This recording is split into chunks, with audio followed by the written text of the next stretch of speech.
Premier Doug Ford is calling a rare Saturday sitting at Queen's Park to speed up passage of Bill 31. It's aimed at cutting the size of Toronto Council.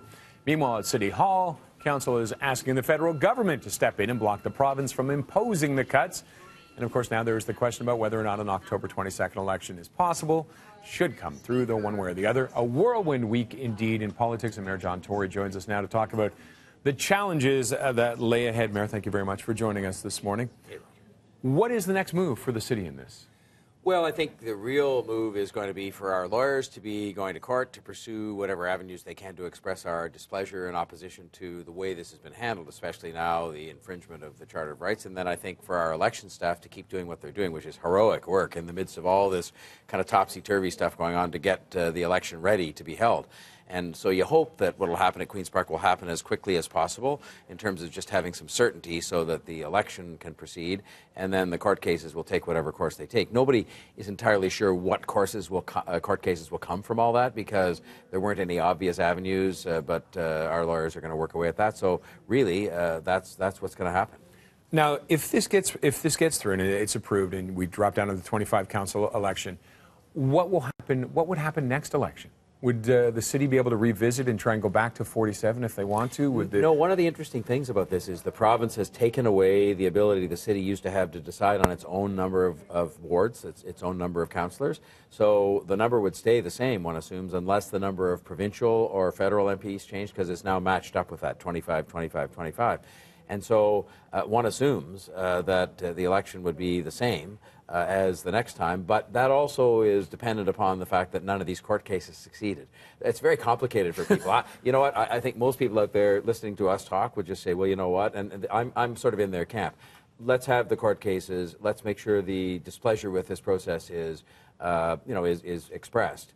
But at the same time, let's also get back to talking about transit and housing and taxes and community safety. And I'm for that. I mean, I want to see this play itself out in terms of us thinking this is wrong, but at the same time understanding that we've got to sort of start to focus on the business that people want us to be doing.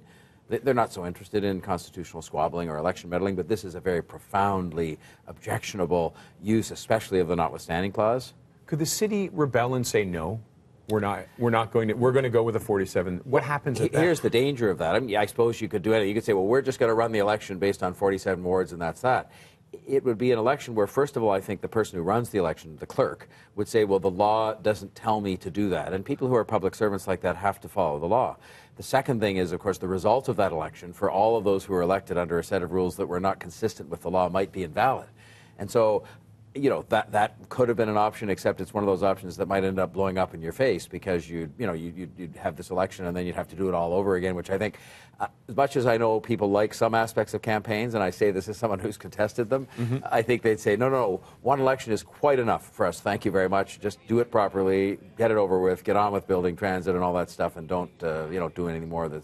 Going to subject us to more of this. Now, they're debating on the weekend at Queen's Park, and if there's any delays, when do we seriously have to consider having to push the election back? Well, the clerk decides that, and she decides that without political interference. And that quite properly so. She will make a decision as to, and she was talking yesterday about, the more the clock ticks, it makes it harder for her to run the election. I don't think people think about all the details involved of printing ballots and distributing ballots and knowing whose names are on the ballots and knowing which number of wards. So she's got to worry about all that. So I think it's good, actually, that the Premier has said, let's work through the weekend. A lot of this, I think, if people focus, it's controlled actually more by the opposition, because if they just said, okay, we've made our point and we're going to sort of move on so the election can be held on October 22nd, then the bill could pass on Friday night or some other time. But I think that we'll just have to see how long it takes. And I understand why they're protesting. Look, I'm mad about this too, both because they unilaterally changed these boundaries and changed the number of councillors, and because they then moved to use the notwithstanding clause, which I think was entirely inappropriate. That's not what it was meant for. And this is not a matter of national emergency. It's a dispute or a debate. It's a policy change, but not one that required that. Okay, Mayor, thank you very much for joining us today. We appreciate it. It's going to be an interesting time.